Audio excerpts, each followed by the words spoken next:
Hey guys, so today I want to talk about this post that Wuthering Waves mods made on their official Reddit. And this is about Tencent acquiring more shares in the Kuro games than they had previously. So let's read this. Addressing the Tencent acquisition. After a discussion with the moderation team, we have decided to make this post where all discussions relevant to this can take place. Firstly, I'd like to address that posts were initially moved. Yeah, they were removing posts and stuff. Nobody cares. Yeah, so they have uploaded this. So they have also attached this email. I mean, this email was originally in Chinese, but thanks to ChatGPT, we have an English fully official version now. So let's read this. Dear colleagues at Kuro, hello everyone. First, let me share an update with you all. Recently, our two external shareholders, Tencent and Hero Entertainment, completed an equity transition. After this transition, Hero Entertainment will no longer hold any shares in Kuro, and Tencent will become Kuro's sole external shareholder. Since 2018, Hero Entertainment has provided support and assistance during critical moments of Kuro's development. Tencent, starting in early 2023, has also made significant investments during key moments at Kuro. Both have strongly supported Kuro's strategy in past collaborations, and they have been excellent partners to us. An important change is this transaction is that after completion, Tencent's shareholding in Kuro will reach approximately 51.4%, surpassing the team's shareholding, which is the Kuro's or their own shareholding in the company. However, from the very beginning of this transaction, we obtained Tencent assurance Kuro's strategy of autonomous operation will remain unchanged. Furthermore, so what they're talking about is that they have discussed with Tencent Games that Kuro will remain independent to what they do and what they were doing, so they will keep doing what they were doing and what was working for them, and Tencent will not interfere with it, is what they're talking about here. Okay. Autonomous operation will remain unchanged. Furthermore, Tencent will use Riot Games and Supercell as a benchmark for our further collaboration model. Over the past few months, Tencent has proactively engaged in extensive discussions with us together. We have aligned on critical issues,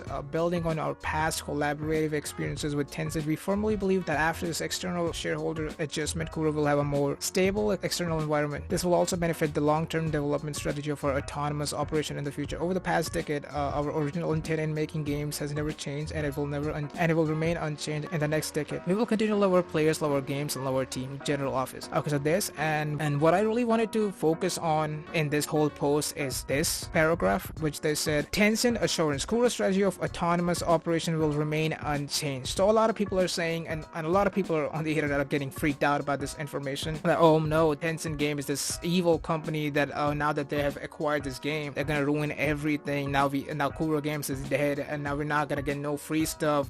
Wuthering Waves, the game we loved and admire, is just now gone because Tencent has majority shares in the company. So I would like to address this, obviously, is why that's not really true, and I would like to bring up some topics and points to tell you that, okay, that's not the case, really.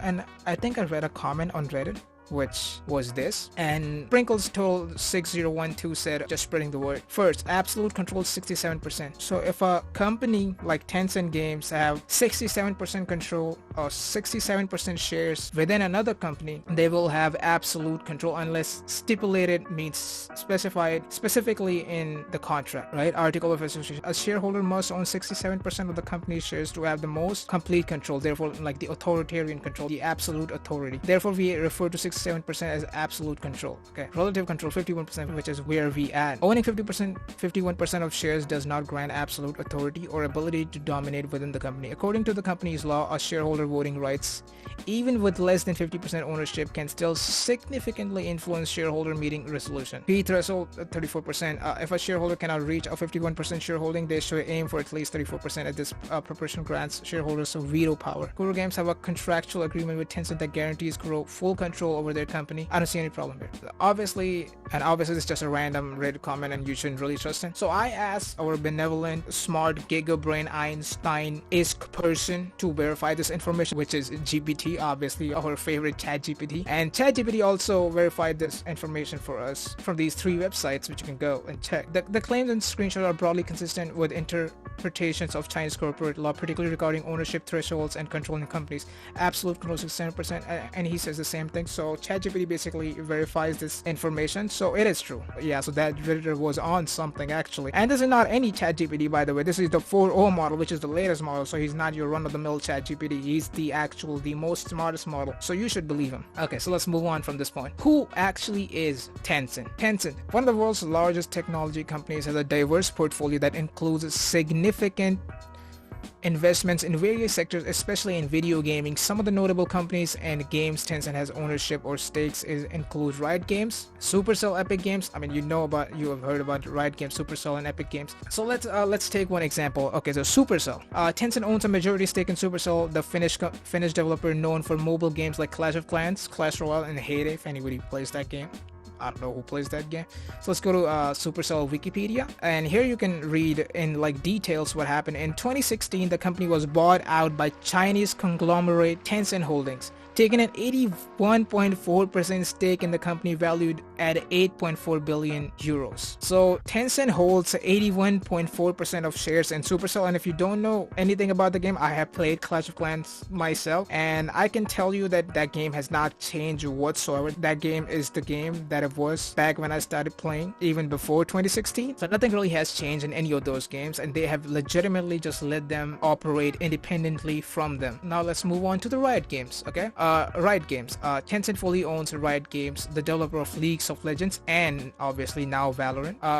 Let's read this. Riot Games, the developer known for creating the popular games League of Legends, is owned by Tencent Holdings, is a Chinese multinational conglomerate. Tencent acquired a majority stake in Riot in 2011, and by the end of 2015, it is fully acquired by the company, making Riot Games wholly owned subsidiary of Tencent. Yeah, so let's go to the Riot Games Wikipedia, and here you can read in details what happened. In February 2011, Tencent invested 400 million for a 93% stake in Riot Games. Tencent bought the remaining 7% on December 16, 2015. The price was not disclosed. So what that means is Tencent 100% owns Riot Games, the developers of League of Legends, the most popular esport in this world, and obviously the developer of Valorant now. And if you have ever played that game or have ever seen these kind of games or ever heard from anyone about these kind of games, you would know that Riot Games does not follow any of these, the Chinese microtransaction and stuff, right? I mean, these are some good examples like League of Legends. Even though Tencent owns 100% of these games, they have not intervened with the actual developers and what they wanted to do with their game, and that's why those games are pretty amazing. So these were the example I wanted to show you, is why the people who are saying that okay, Tencent is this big evil company that's gonna take over and gonna ruin our game is not true. Even in the actual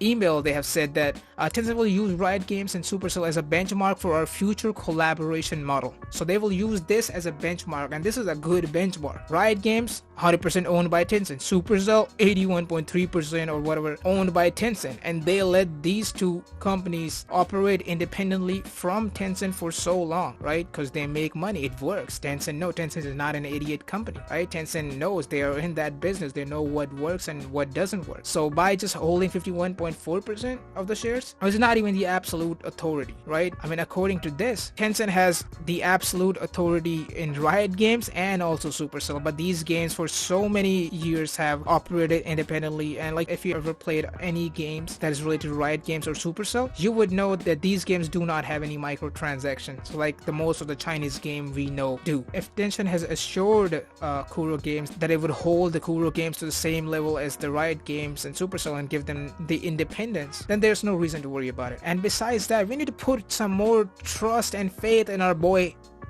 Solon Lee, man. We have to, I mean, just look at him. We have to put some trust in our guy, bro. He's the CEO of all of us. We have to put some trust in this guy that, okay, he will not make any of these stupid decisions and just sell his company for free that he has worked so hard to create. We have to put some trust in this guy, bro. And Solon Lee obviously knows more about the game and the business side of things than us people on the internet. That he has did his due diligence, obviously, because he's the CEO. He would know way more about the business side of things than us. So let's believe in this guy, okay? He's not about to sell the whole company for nothing, okay? Let's believe in him and believe in this letter too.